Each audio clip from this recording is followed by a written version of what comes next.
Hello and welcome to the Northwood University webinar series. I'm Christopher Deming, and today we have Markets and the Northwood Idea with Professor Michael Makovi. Dr. Makovi joins us from Texas Tech University, where he earned his PhD in agricultural and applied economics. And he joined us in the illustrious year of 2020. So he's had a wild ride here at Northwood University since starting. A few housekeeping notes before we get started as usual.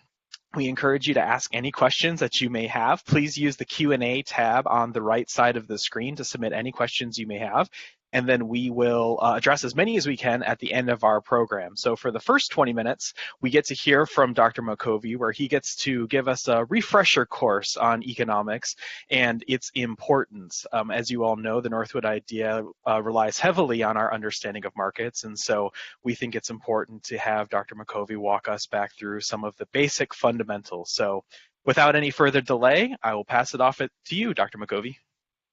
Thank you. Hello, everyone. So, of course, in 20 minutes, I can only summarize markets so much. What normally takes a whole semester, I can't cover in 20 minutes, but I hope to cover at least some of the major bullet points to at least illustrate why it's important to have markets in general. I can't quite explain everything about how markets work, but at least why it's important to have them. I think we can somewhat cover in 20 minutes.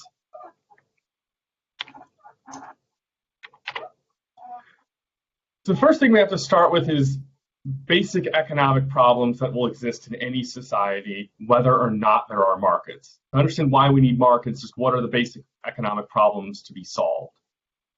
So the first is we have scarcity, which is the fact that there is not enough of every good to satisfy every want every person on Earth could possibly have. We all have potentially unlimited wants, but we do not have unlimited resources. So we have to make choices about which wants will be satisfied and which resources will be used to satisfy which wants for which people. And every choice has a cost. It could be money, it could be time. There's only 24 hours in a day and 365 days in a year. Or it might be something as simple as you can't be in two places at once. Even if you had infinite wealth yourself, you would personally, as an individual, never be able to be in two places at once. So you would still have to make choices among different actions that you could take and different wants you could satisfy.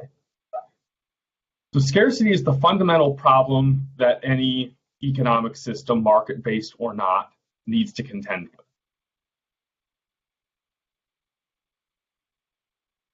Related to that is opportunity cost, which is the value of the next best alternative action that an individual sacrifices by choosing a particular action. So by choosing to do one thing, you are sacrificing some other thing you could have done. And the value of that second best thing you are sacrificing is your opportunity cost. So every choice has an opportunity cost, and there are always trade-offs. So again, we can never satisfy every possible want for every person on Earth at all times. We always have to make trade-offs. And so we have to figure out what system will we have that decides which trade-offs get made. So just to give some illustrations, money we spend on airbags in cars is money that can't be used for cancer research. Money spent on building hospitals is money we can't spend on building fire stations. Or let's say money we spend doing COVID research is money we can't spend on cancer research. So these are trade-offs we have to make. They might very well be worthwhile trade-offs. We might say, for example, right now it's important for us to be researching COVID, but we just have to understand every biologist who's studying COVID is one less person to study cancer, for example. And it's not just money. I mean, money is convenient to measure things, but it ultimately comes down to physical resources. There's a finite number of researchers on Earth with certain kinds of PhDs. So every additional person with a certain qualification studying one topic is one fewer person available to study some other topic. Or every square foot of laboratory space used to study one disease is one less square foot of laboratory space to study some other disease. So we have to make choices about what kinds of trade-offs we're going to make, and we can't avoid it by saying, well, let's spend more money. Every human life is worth an infinite amount. Well, that doesn't get around the problem.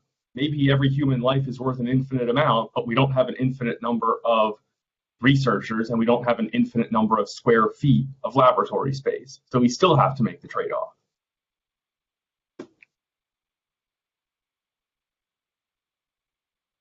So scarcity implies rationing. We have to have some sort of system of rationing goods and rationing resources because we cannot provide every possible good to every person on Earth to satisfy every possible want simultaneously. So there's several forms of rationing. The simplest might be first come, first served. Whoever gets to the distribution point first gets to have the resource, and anyone who gets there later doesn't get to have it. That might be a relatively simple system, but of course it's going to create the problem that maybe the person who got there first isn't the one who needs it most. Maybe they were just the one with the most flexible schedule. Or we could have political allocation. Those in power decide who gets what. Well, that's going to tend to reward those who most successfully compete to curry favor with those who have political influence or clout. A third method of rationing is markets, where we reward those who are willing to pay the most for a good. So we measure every dollar you spend is expressing your willingness to pay, and goods will go to those with the highest willingness to pay for that good. So notice in any economic system is going to have some kind of rationing. If we don't have markets, we'll probably end up with political allocation. That doesn't avoid the need to ration. That just results in a different kind of rationing.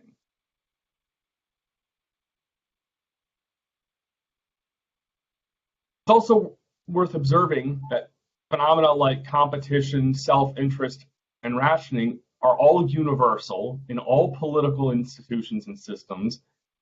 All that happens is that different political institutions will channel competition in different ways.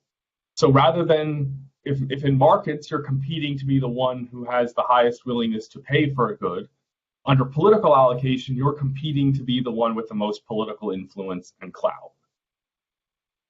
So there's an interview Milton Friedman had with Phil Donahue in 1979, where Donahue basically said, well, isn't there a problem with markets that they're based on greed and self-interest and competition, and isn't this a problem? And Friedman replied, tell me, is there some society you know that doesn't run on greed?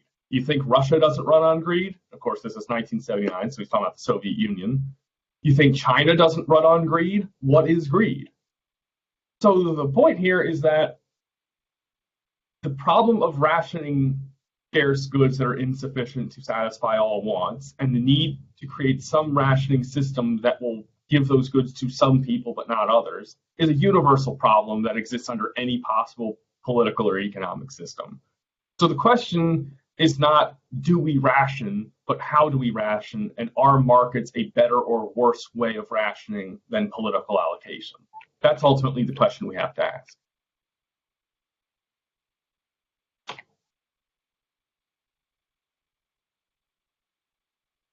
Related to, well, one of the crucial aspects of markets is obviously trade. Is probably the defining characteristic of markets, that we trade with each other. So people often think that trade is zero sum, meaning that they think that the winner's winnings come at the expense of the loser's losing, that there's no general increase in wealth or benefits from playing the game. Just one person wins, and whenever they win, they took away from the loser. So that's the way a lot of people think of trade. But trade is actually positive sum, meaning after a trade, both people are better off. The winner's winnings did not come at the expense of the loser's losings because there was no loser. They were both winners. Trade is mutually beneficial because no trade would ever occur unless both sides expected to gain. If you have a good and someone else has a good, if you're happier with what you have than what they have, you just won't trade in the first place. You'd only trade with someone if you thought that if you wanted what they have more than what you have, and the other person wanted what you have more than what they themselves have. So each of you wants the other person's thing. So trade moves resources from low-valued uses to high-valued uses, creating value. So think about eBay. You have some old something that you don't want anymore. You could throw it in the trash because you don't want it anymore. You put it up on eBay, and then someone out there actually wants it. This thing that you wanted to throw away, this other person has been looking for that thing for years.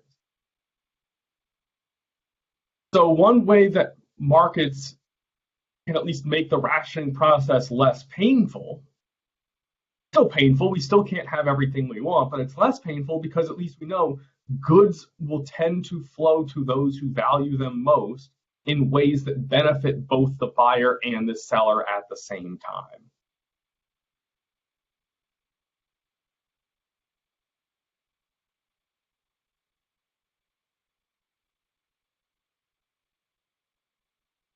So there's a few conditions for markets to be effective. Of course, I'm skipping a lot of steps in here, unfortunately, for time, but if we think that we want market allocation rather than political allocation, there are a few conditions we require. First, we need secure property rights, including protection of victims from harm. So some people think that secure property rights means that property rights for the wealthy, or property rights for the business firms. No, we're talking about property rights for everyone, including an individual's property rights in their own body or their own house or their own whatever they have to, let's say, protect themselves from harm by, let's say, the dumping of toxic waste by a business. That's also a protection for property right. Your right to own your own body should be protecting you from being caused harm by those wealthier or more powerful than you. So true all-around secure property rights for everyone is the first condition. Second, we want competition, meaning no artificial barriers to entry. We want to make sure that everyone who has the potential to produce a certain good at a lower cost than someone else is freely able to enter the market and offer that good at a lower cost. That's ultimately how goods become more widely available at lower cost, and the rationing problem is made less painful. Again, we're always going to have to ration. We will always have scarcity, but the problem of scarcity becomes less severe if anyone is free to produce and offer a good at lower cost than anyone else.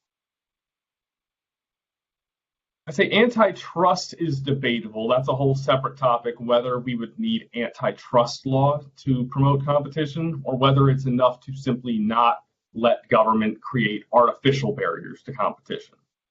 That's a whole separate discussion, but at least the general principle here is we need competition. And there's an expression I like by F.A. Hayek, who said competition is a discovery procedure. And what he meant was he said, look at when we have competitions in sports. We have a competition precisely because we don't know who the winner is going to be. If we knew who was going to win a sports game, we wouldn't have to have a competition in the first place. We would just give them the medal and just skip the game. So Hayek said the same thing is true in markets. We don't know ahead of time which product will be the best, which business firm will produce it at lowest cost, which entrepreneur's innovation will be the best one. If we knew all of those things in advance, we very well may not need markets. If we already knew exactly what should be done by whom, then we wouldn't need to have competition among different businesses and entrepreneurs. But we don't know. We don't know ahead of time. So we have to let there be free entry for every business to offer its own goods at whatever price they offer them at, and we will then discover whose product was the best, who was able to discover the lowest cost production method. It might be one firm has a better product at a higher price, the other company has an inferior product but at a lower price. Well, which one is better? It's hard to say. They both have merits. High quality and low price are both merits worth striving for. We'll just have to let them both compete and find out which one better satisfies consumer preferences. The next condition we need is profit and loss. And I highlight loss here, and I'll explain why. But what profit does, profit is the reward to entrepreneurs for good innovations which better serve consumer demand. The more you satisfy customers either with a better product or lower prices, or perhaps both, the more profit you will make. However, we also need to punish and discourage bad innovations. If someone releases a new product that turns out to be worse, lower quality or higher price than what it could have been, we need to make sure that firm will go out of business, or at least will be punished in a way that convinces them they need to improve their product. Because wrong ideas, the wrong products, will waste scarce resources. If a firm keeps producing a product that is worse than what its competitors are making, it's either lower quality or higher price, scarce resources are being wasted to produce a product when those resources could have been used to produce a better product. And we don't want that process to keep going on perpetually. If we want to make everyone's lives as best off as we can, improve the standard of living for everyone, we want to produce the most output at the least cost possible. So loss is just as important as profit. We want to reward firms for serving customers well, but we want to punish firms for not serving customers well. And what this means is that bankruptcy is actually extremely essential to markets. If you don't see bankruptcy, you probably don't have a real market. I should note that profit will function in this way only when there is competition. If there is competition among firms with free entry, then the way to make a profit is by serving your customers better than your competition did. However, if there is not competition, if there is, let's say, a government monopoly, then you will make profit often by restricting quantity and raising price, by offering something worse than what would have been offered under competitive conditions.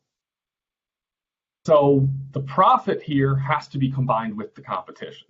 And it also has to be combined with the secure property rights, because we don't want a company to make profits by cutting costs in ways that harm innocent bystanders. So all these conditions have to be combined at once. If we protect innocent victims from harm, if we have free entry and competition, then the way to make a profit will be by serving customers rather than by doing them harm. And in that kind of society, we will tend to have a larger quantity of goods at a lower cost than any other system we have yet discovered.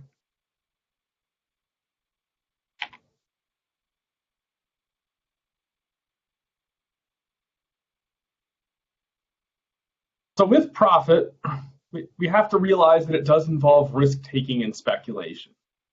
Profit means you are creating more value than cost. You've created a certain product that's sold at a price higher than what it costs to produce. But there's speculation there. You're trying to speculate what product do consumers want. How could this product be better than what competitors are offering? You might be wrong. There's a possibility of loss. That possibility of loss needs to exist, but we need to recognize that entrepreneurship is speculative and risky. So imagine what would happen to the incentives to produce if we taxed profits, but we forced entrepreneurs to eat their losses. If we said, oh, if you make a profit, we'll take away half of it. But if you suffer a loss, oh, that loss is all on you. Well, that would massively shift the incentives towards risk avoidance. So we need to keep, that's one reason why we should accept profits as what they are, because it would be neither fair nor would it be very effective if we were effective in the sense of trying to accomplish the goals we want to accomplish. If we tax profits heavily, but said to entrepreneurs, you get to keep your losses. So again, all of this, though, assumes there is competition and free entry. Without competition, profit becomes what economists call rent, where rent is the technical economic term for any profit that is earned from a monopoly or political favors rather than serving customers better than one's competitors. It's unfortunate that it's called rent. It was called that because in the 19th century, people thought of landlords as people as parasites who didn't do anything but just rent out buildings for no good reason. It's a historical legacy, but that's the way the technical economic term has become, that rent is this term for profit earned not from competitively serving customers better, but by political favors or monopoly.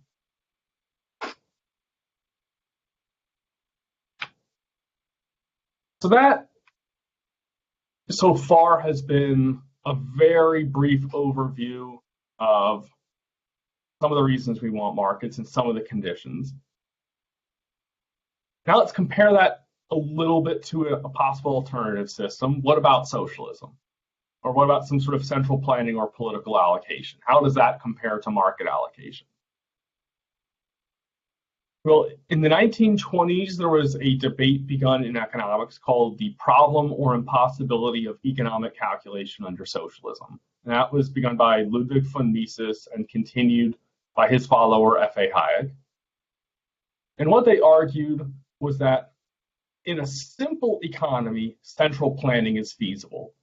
Let's say if you're Robinson Crusoe and you have to decide, do you want to catch fish or go out and knock coconuts off of a tree? Well, that's a relatively easy central planning process. And even when Friday joins you on the island, now you have two people, it's a relatively simple task to decide, of the two, Friday and Robinson Crusoe, who should be the one to catch fish and who should be the one to knock coconuts off a tree. That's, they don't need markets between the two of them to decide that. They can just decide between each other, you do this, I'll do that. Well, that's central planning. But central planning becomes infeasible once you have a complex, multi-stage production process of the kind that we have today, or that we've had for centuries in the past as well. I mean, complex economies are not new. So the problem is that capital goods are heterogeneous and multi-specific. And what that means is that every capital good, every piece of machinery is different from every other. Like a piece of mining equipment is not the same as a robot that builds a car, which is not the same as a ship, which is not the same as an airplane. These are all different goods, and different goods can be used for multiple purposes, but they're not for every possible purpose. That's what multi-specific means. A piece of capital equipment might be able to do a few different tasks, but it can't do every possible task in the world. So we have to figure out what is the best mixture of capital goods to have to provide the most number of consumer goods. And this becomes a very complicated problem. For example, aluminum can be used to make soda cans, but also airplanes. Railroad tracks could be made from steel, but also platinum. And it might very well be that platinum might be, from a pure engineering standpoint, better for making a railroad track than steel. So if you were just going by pure engineering principles, you might say, let's make all the railroad tracks out of platinum. Or let's say you're building a railroad, you can decide, let's say you come across a mountain, do you want to curve around the mountain or carve through the mountain? If you curve around the mountain, the track is going to be longer, so every train will take more time and fuel to travel the distance. But if you carve through the mountain, you now have all the mining costs. So you're just trading off one cost against the other. Do we want to spend all of the time, money, labor, and resources necessary to carve through a mountain, or do we want to use time and resources to build a longer railroad track? So the problem is that an economy becomes far too complicated for humans to calculate the costs of different alternatives without market prices. So it comes back to opportunity cost. Every choice has an alternative that you're giving up. If the railroad track goes through the mountain, you're giving up the opportunity for it to go around the mountain. and vice versa. You're trading off one resource against the other. If we built railroad tracks out of the best possible metal from a pure engineering standpoint, well, yeah, maybe we'd have stronger railroad tracks, but we'd be sacrificing metal that could have been used for other purposes. If we used all the aluminum in the world to make soda cans, we wouldn't have aluminum left over to make airplanes. And we might have to decide, look, airplanes, for example, probably can't be made out of very many metals other than aluminum, because aluminum is lighter than most metals. You could make soda cans out of some other metal if you really had to. So we have to decide how much is it worth using a good for one purpose rather than another, and to what precise extent. Because we also don't want to ban using aluminum for soda cans and say, no, all the world's aluminum gets only used for airplanes. So we have to decide to what proportion do we allocate these different goods to different competing uses. Given the fact that almost any good could be made out of multiple different resources. Some might be better from an engineering standpoint, but they might also require more scarce resources. What prices do is they allow us to measure these opportunity costs. We can measure what is the cost of the aluminum being used to make a soda can versus what is the economic value of the can versus what's the economic value of the airplane. If $1 of aluminum can be used to make $2 of soda cans, but $3 of airplanes, well, then you'd want to use more for airplanes. So prices allow us to economically calculate opportunity costs in a way that a central planner would not be able to. Prices basically are an index of relative scarcity that encapsulate information about both supply and demand at the same time. It tells us how scarce is this resource in supply relative to the intensity of the demand for it. So Mises and Hayek argued that the more complicated an economy becomes, the less feasible central planning becomes, and the more we need to rely on markets to facilitate the rationing process of determining who gets what.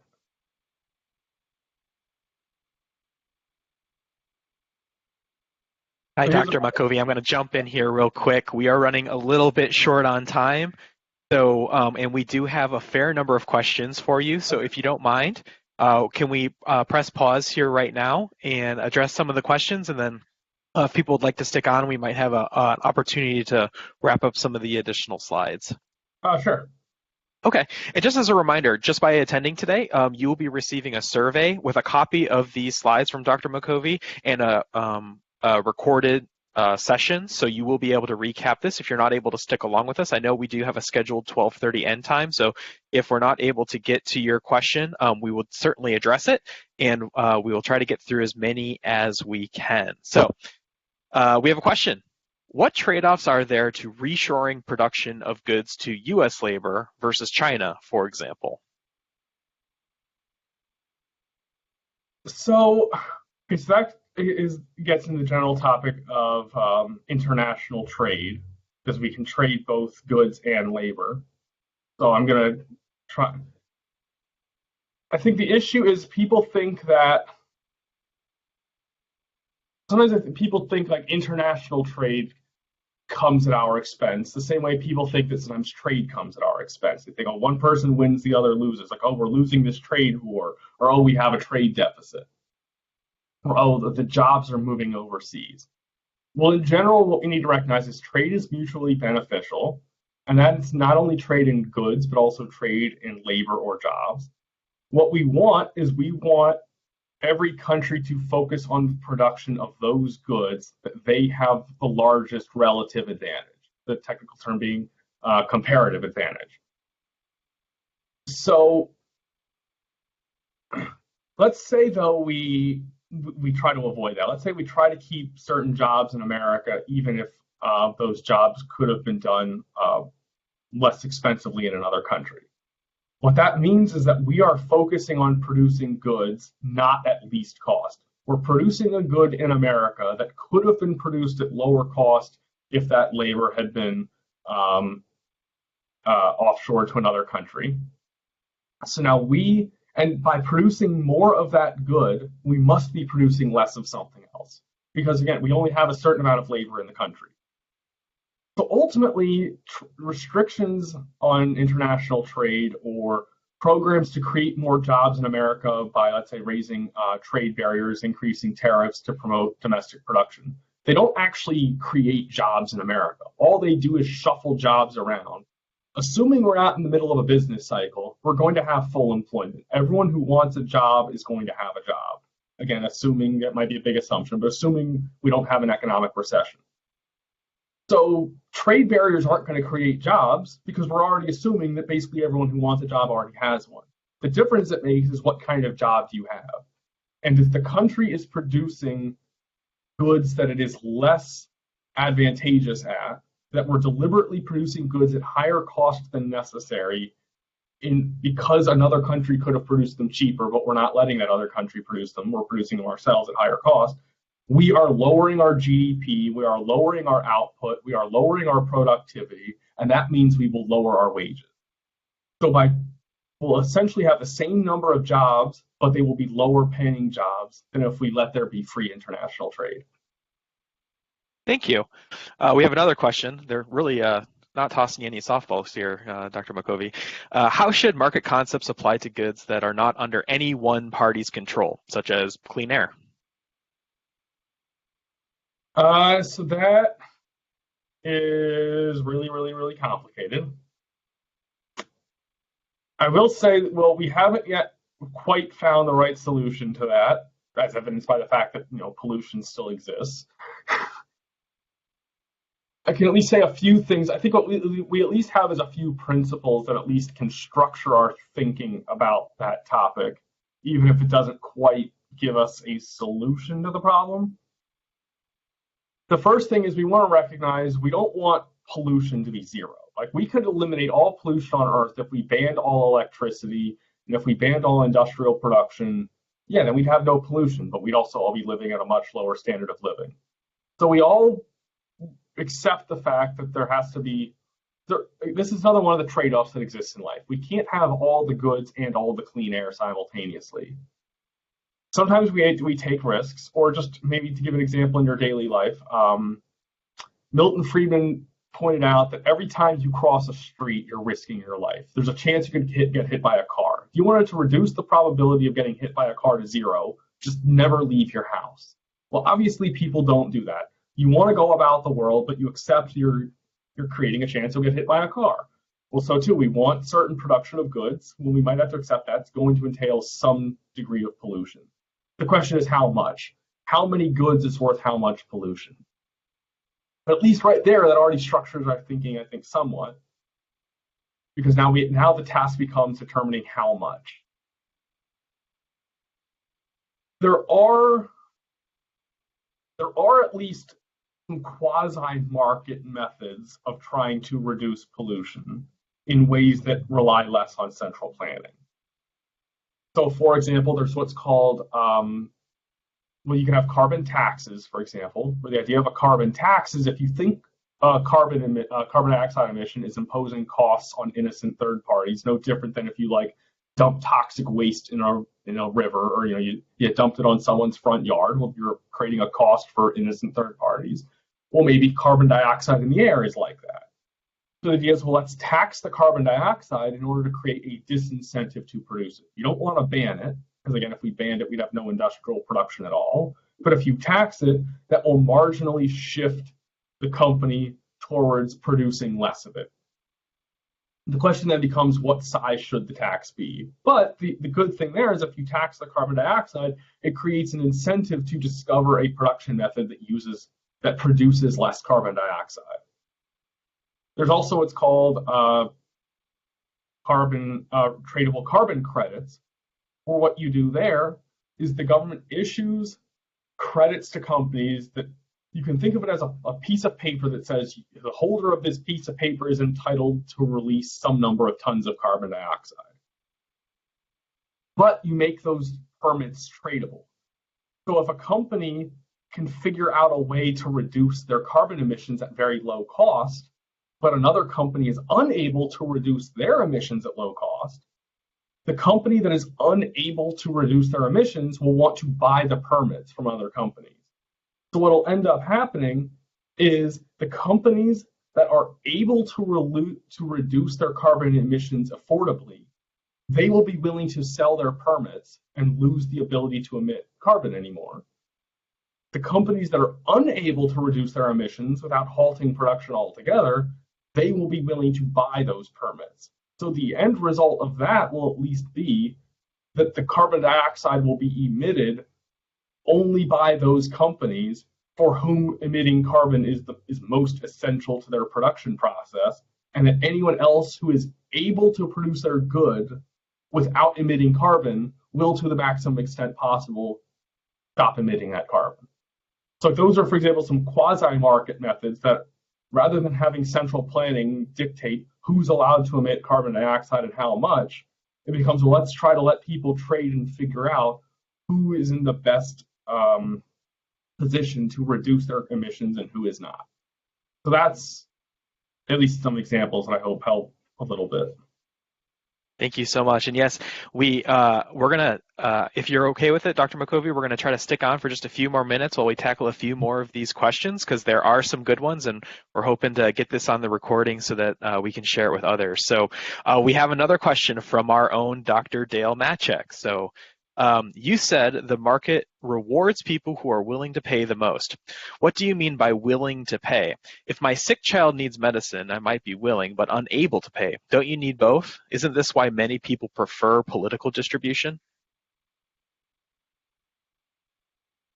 Right. So that is a problem, that willingness to pay is often going to be dictated by your income.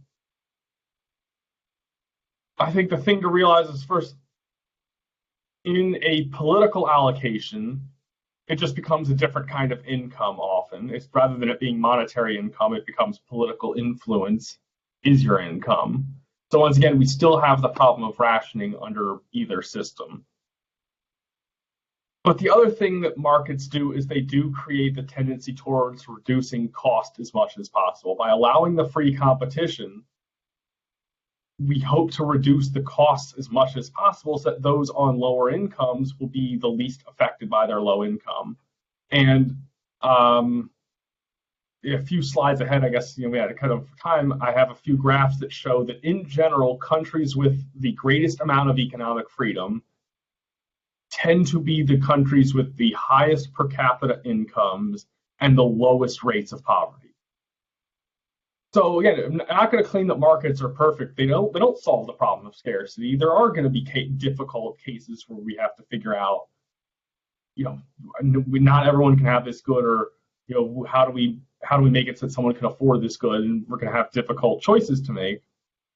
But at least to the greatest extent that we have discovered yet in human history, I think markets in general promote the greatest amount of cost reduction of goods, the greatest amount of poverty reduction, and the greatest amount of increase in the production of goods. Because the more goods we have, the lower their price, and the less being low income will prevent you from obtaining that good. That's why if we could abolish scarcity, it wouldn't matter how poor you are, because we have an infinite number of everything. Well, we can't get to that world, but we can at least try to get as close as possible.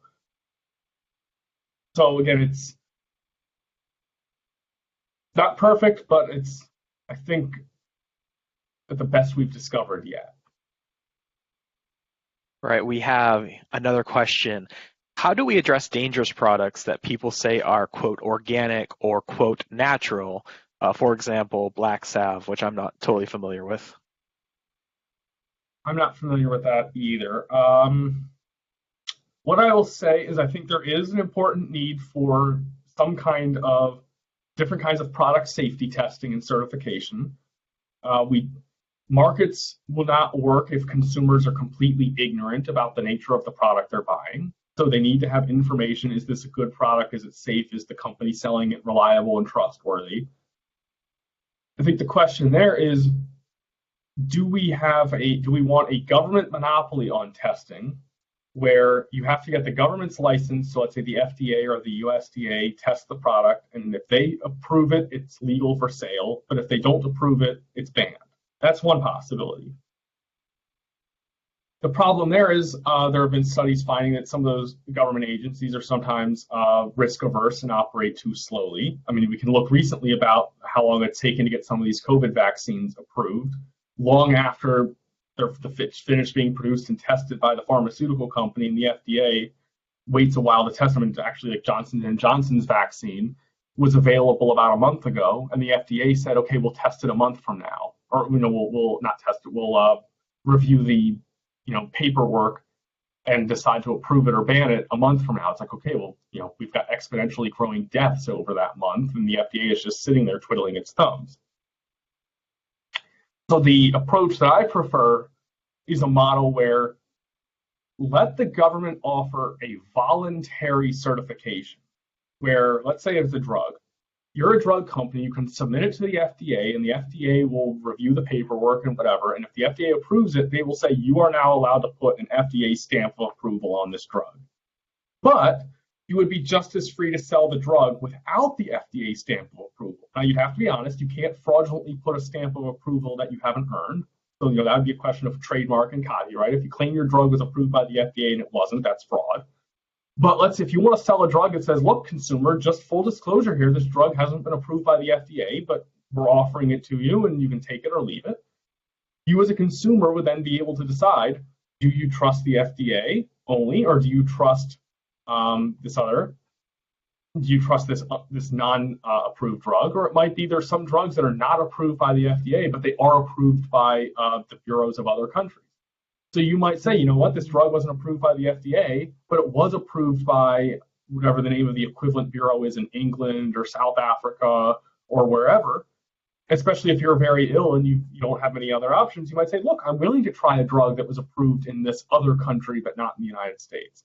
Or we might then have private certification. We might have private companies similar to, for example, Underwriters Laboratories, which is a private certifier and tester of electronic device safety. So if you look at almost any electronic device you own, there's probably a little UL on it. So that's not a government agency, that's a private company that tests products for safety. Well, we might have something like that with drugs or food as well. So maybe you would then might look at a drug and maybe would have both an FDA stamp of approval and a stamp of approval from some private company, and you would get to decide which one of them do you trust, and you would still get the benefits of government information if that's what you want. If you only trust the FDA and no one else, you would still be free to only buy drugs with the FDA stamp of approval. But you'd also have the freedom to buy other things too if you prefer. I have to say we have a remarkable number of people staying on to listen to these answers. So I envision a future session where we have a dump Dr. Makovi session. So keep your eyes open for that. So 2 more questions, and then I promise we will end. We have a question. The shortage of chip manufacturing from Taiwan is disrupting the supply chain to automotive and cell phones. Should the price of the chip increase because the supply chain is interrupted due to a market anomaly? I think absolutely that's exactly what needs to happen. Because if the price of the chip were to increase, that would do 2 things. First, in the long run, that would incentivize an increased supply of production. That potential producers would see the high price and become incentivized to produce more. Now, I don't know how effective that would be because if this is a short-run phenomenon, that they're having temporary problems. I think chip manufacturing plants take years to create. So they might very well say, okay, look, this is a temporary blip. We're not going to invest in extra production capacity to meet this because by the time we finish building a factory 5 years from now, the problem will be gone. But it's at least potential. We want to pay attention to that potential supply side problem, that higher prices elicit higher supply. In the short run, what's more probably important is what the effect it has on the quantity demanded. If the price of the chip increases, what that signals to users and purchasers of that chip is this chip is scarce. There's not enough of it to go around. This chip should only be used in those specific applications where the chip is most important or most valuable. So there might be some users of that chip, there might be a different chip that they could use as well. Or they might be able to redesign the product to not require that chip at all. There's other products that might not be able to work at all without that chip. And if they don't have that chip, their whole production process is just completely ruined. So by the price of the chip, we would help ensure that that chip is used in those applications that need it most. Thank you, Dr. Makovi. And I think we may have a rough line from you now. So I think we may have to cut our Q&A session here short a little bit. I think we're getting a little bit of feedback. So anyway, thank you for bearing with us through that. I really appreciate all of the questions and answers that you gave us. As a reminder, we'll be doing monthly webinars. You should be receiving a survey here very, very shortly with a recording of this session and the additional slides that Dr. Makovi has created. So thank you again, Dr. Makovi, for joining us. I'm sure we'll have you back. Thank you. Thank you.